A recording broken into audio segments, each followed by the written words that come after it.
Bienvenidos a Max Plus. Hoy te traigo 12 películas de ciencia ficción del 2026 en Netflix poco conocidas que realmente valen la pena. Vamos a sumergirnos en mundos destruidos, realidades fragmentadas y perturbadoras, como pocas veces se han visto en pantalla. Aquí se mezcla la ciencia ficción con el horror cósmico de una forma intensa y diferente. No es un listado cualquiera, es de esos que van subiendo de nivel. Así que quédate hasta el final, porque las últimas te van a atrapar por completo. Y antes de empezar, me ayudarías muchísimo si te tomas un momento para dejar un me gusta y suscribirte al canal. Gracias por tu amable apoyo. Número 12. Life. Una estación espacial, un equipo de científicos y una muestra de suelo marciano que contiene algo que nadie esperaba encontrar. Vida. Real. Verificable. El primer contacto con vida extraterrestre no ocurre en la Tierra, ocurre en un laboratorio orbital a 400 kilómetros de altura, y al principio parece un milagro, pequeño, unicelular, fascinante. El tipo de descubrimiento que cambia la historia de la humanidad, pero los organismos aprenden, se adaptan, y lo que era microscópico empieza a no serlo. Life funciona porque construye su amenaza con paciencia científica real. No hay negligencia estúpida de personajes, hay decisiones razonables que producen consecuencias no razonables. Y esa diferencia hace que el horror sea más efectivo. No puedes señalar el momento donde alguien hizo algo obvio e idiota. Solo puedes ver cómo algo inteligente y adaptable encuentra la forma de ganar. La claustrofobia de la estación espacial es el escenario perfecto, sin escape posible, sin refuerzos que lleguen a tiempo. Solo 6 personas, y algo que aprende más rápido de lo que ellos pueden anticipar. El elenco es sólido, la tensión no baja, y el final llega con una lógica implacable que es simultáneamente perfecta e insoportable. ¿Qué haces cuando lo que descubriste decide que tú eres el siguiente paso de su evolución? Número 11. Blade Runner, 2049. 30 años después, los replicantes siguen existiendo, los humanos siguen decidiendo qué merece vivir, y un Blade Runner descubre algo que no debería ser posible, algo que podría cambiarlo todo, o destruirlo todo. Blade Runner 2049 es Denis Villeneuve, tomando uno de los universos más ricos de la ciencia ficción, y añadiendo capas que el original no exploró. Ryan Gosling construye acá con una contención perfecta, un personaje que vive en la pregunta constante de si lo que siente es real, si lo que recuerda ocurrió realmente, si importa la diferencia entre los dos. La fotografía de Roger Deakins ganó el Oscar que merecía desde hace años. Cada fotograma es una composición deliberada, las ciudades inundadas, los desiertos naranjas, las granjas de proteínas bajo cielos permanentemente grises, un mundo que sobrevivió pero nunca se recuperó. Harrison Ford regresa, y su presencia trae el peso de todo lo que pasó entre las dos películas.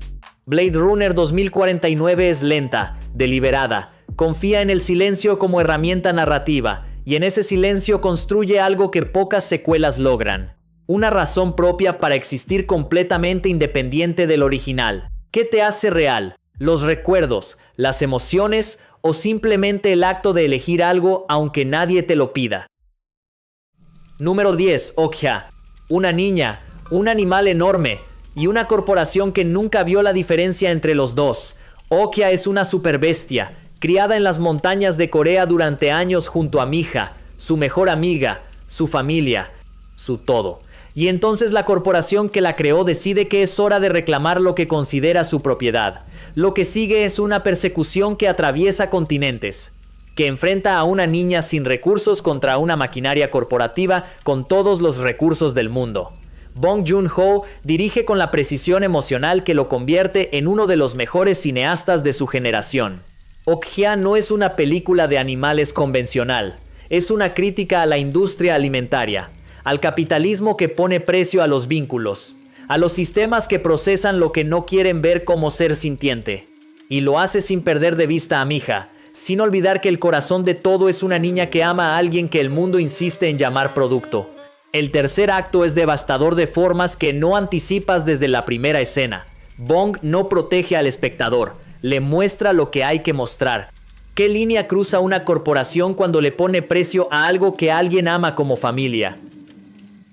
Número 9. El clon de Tyrone. Un barrio, 3 personas que no deberían tener nada en común, y una conspiración que lleva décadas operando literalmente debajo de sus pies. Fontaine muere, y al día siguiente aparece como si nada.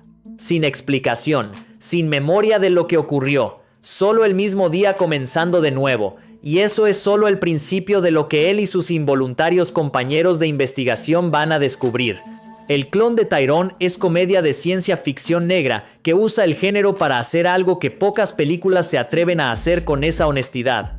Hablar de control social sistémico con un humor que no suaviza la crítica sino que la hace más afilada. La química entre los 3 protagonistas es extraordinaria. Sus dinámicas son cómicas y genuinas al mismo tiempo.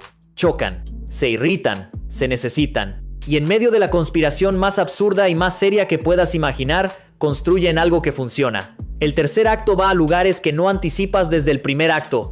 Y eso es virtud, porque el giro no es traición narrativa, es la conclusión lógica de todo lo que la película sembró desde el principio con apariencia de comedia. El clon de Tyrone es más inteligente de lo que parece. Mucho más. ¿Qué harías si descubrieras que el vecindario donde creciste fue diseñado para controlarte desde adentro? Número 8. The Kitchen. Londres.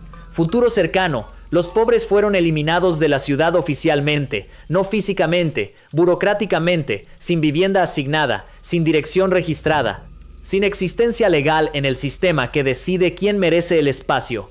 The Kitchen es el barrio que quedó, el último lugar donde los que no encajan en el nuevo orden todavía existen juntos, y alguien quiere eliminarlo también. The Kitchen opera como ciencia ficción social con la urgencia de quien describe algo que ya está ocurriendo en versión menos extrema. La gentrificación llevada a su conclusión lógica más brutal, el desplazamiento como política oficial, y la comunidad que resiste no porque tenga poder, sino porque no tiene otro lugar a donde ir. Los personajes tienen historia dentro de ese barrio, vínculos construidos en la escasez compartida, y cuando la amenaza llega, la respuesta no es heroica en el sentido convencional, es humana. Es la resistencia de quienes no tienen nada que perder excepto lo único que les queda. El diseño del mundo es detallado y creíble. La fotografía captura la vitalidad de una comunidad que el poder oficial decidió que no existe. The Kitchen no pide permiso para ser incómoda, dice lo que tiene que decir directamente. ¿Qué le queda a una comunidad cuando el sistema decide oficialmente que no existe? Número 7. Code 8, parte 2. Tener poderes no te hace héroe, te hace objetivo.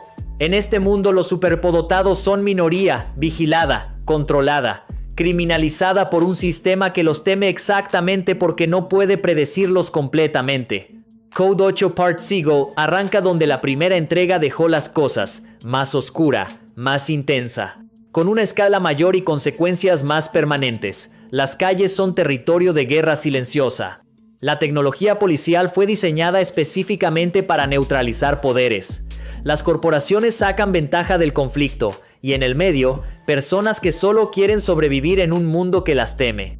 Los protagonistas regresan con más peso encima, sus decisiones pasadas los persiguen, sus alianzas son frágiles, y la línea entre hacer lo correcto y hacer lo necesario desaparece completamente en los momentos donde más importaría mantenerla. La acción es brutal y bien ejecutada, pero lo que eleva esta película sobre otros thrillers de acción es su contexto social.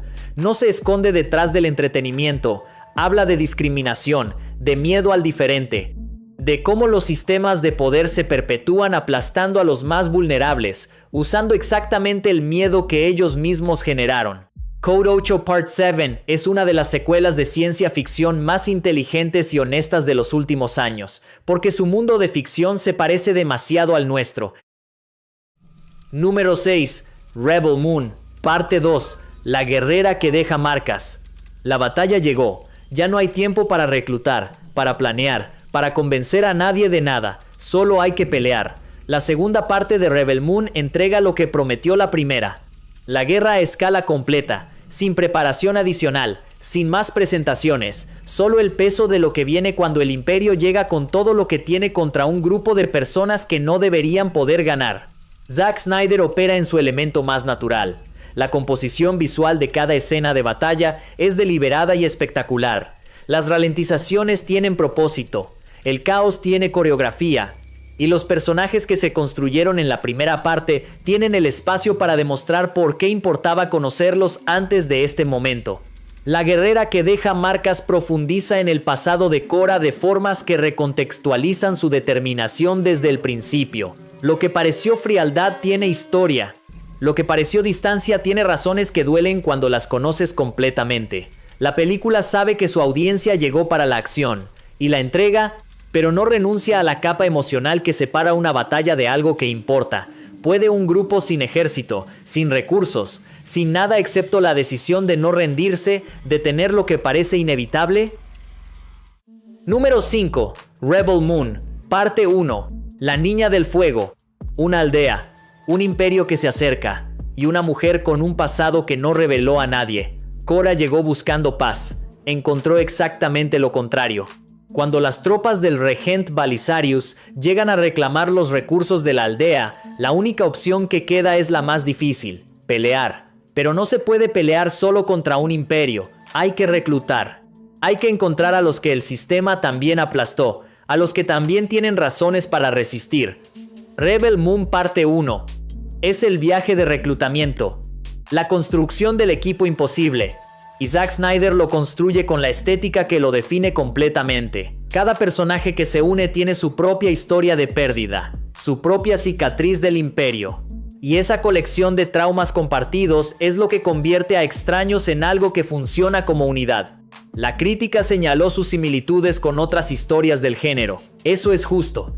Pero la ejecución visual es genuinamente imponente. Y los personajes que Snyder elige para este universo tienen suficiente especificidad para sentirse propios. La Niña del Fuego del título no es Korra. No solo.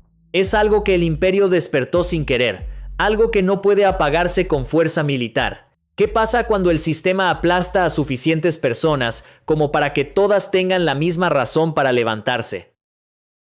Número 4. Spaceman.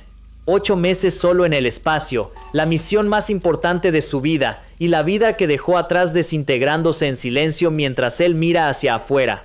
Adam Sandler en el rol más íntimo y más valiente de su carrera reciente. Un cosmonauta checo al borde del fin de todo lo que importaba. No la misión, su matrimonio, su presencia. La persona que eligió el espacio sobre la persona que lo amaba. Y entonces algo aparece en la nave.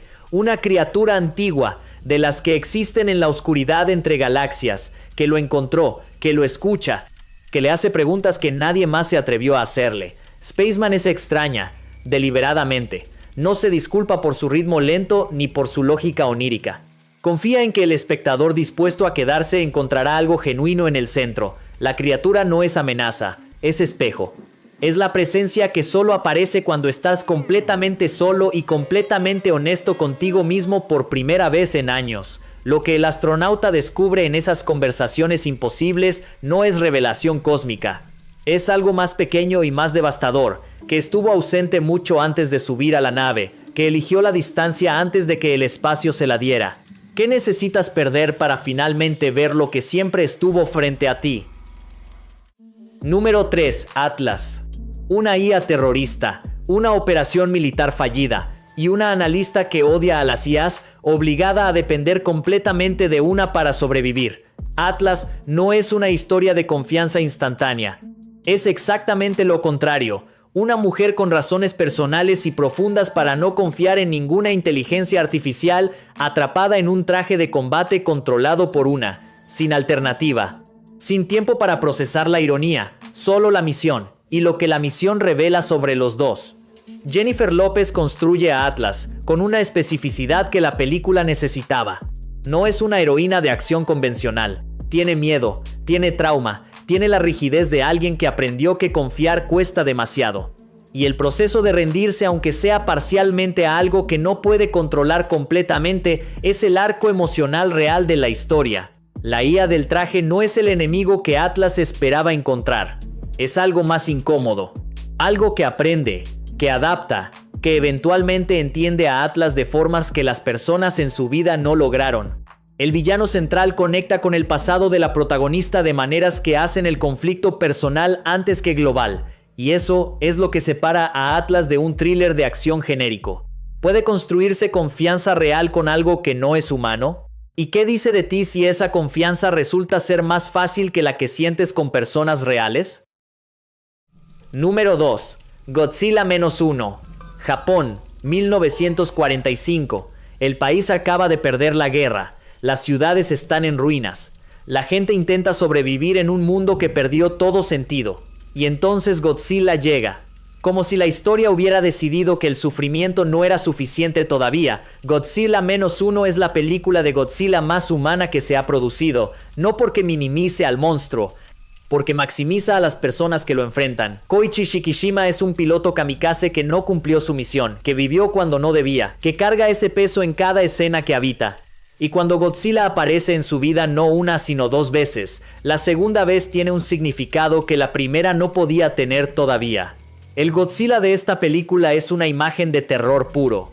Sus secuencias de destrucción son las más impactantes de toda la franquicia, no por escala de efectos, sino por lo que cuestan emocionalmente. Porque conoces a las personas en el camino del monstruo antes de que el monstruo llegue. Takashi Yamazaki ganó el Oscar a Mejores Efectos Visuales con un presupuesto fraction del de Producciones Hollywood. Y lo que logró con ese presupuesto es técnicamente extraordinario. Godzilla -1 no es solo la mejor película de Godzilla, es una de las mejores películas de ciencia ficción de la década. ¿Puede un país destruido encontrar razón para seguir cuando el monstruo que lo aplasta es más grande que cualquier cosa que haya enfrentado antes? Número 1. The Electric State. Un robot pequeño, una chica que lo sigue y un país que ya no es lo que era. The Electric State comienza con una imagen simple y construye desde ahí un mundo que se siente familiar y completamente extraño al mismo tiempo. Los drones controlaron la guerra, las corporaciones controlaron los drones, y los humanos que se conectaron demasiado profundamente a la tecnología dejaron de estar completamente aquí. Michelle es una adolescente buscando a su hermano en un paisaje post-conflicto donde los robots gigantes son chatarra y los humanos son sombras de lo que fueron. Los hermanos Russo dirigen con una escala visual que justifica cada segundo. El mundo construido tiene detalle y coherencia. Cada decisión de diseño habla de una historia que existió antes de que llegaras. Simon McBurney da voz al robot con una calidez que hace que el vínculo entre él y Michelle funcione desde el primer intercambio. Millie Bobby Brown lleva la película con la intensidad contenida que el personaje necesita. Alguien que perdió demasiado para confiar fácilmente. Que sigue adelante porque detenerse significaría admitir lo que teme admitir. The Electric State es ciencia ficción emotiva con acción de escala épica. Pero lo que la convierte en el número 1 es su núcleo. Una historia sobre lo que hacemos por las personas que amamos cuando el mundo entre nosotros y ellas está roto, cuando el camino es imposible, cuando todos dicen que es demasiado tarde. Y seguimos de todas formas, porque algunas personas valen cruzar un mundo destruido. ¿Qué tan lejos llegarías por alguien que ya nadie más busca? Y hasta aquí el top de hoy, las películas de ciencia ficción más adictivas que puedes ver ahora mismo en Netflix. Ahora dime, ¿cuál vas a ver primero y cuál crees que faltó en esta lista? Déjamelo en los comentarios, porque esa conversación vale la pena tenerla. Si te gustó el video, dale me gusta, suscríbete y activa la campanita, porque se viene contenido que no te puedes perder.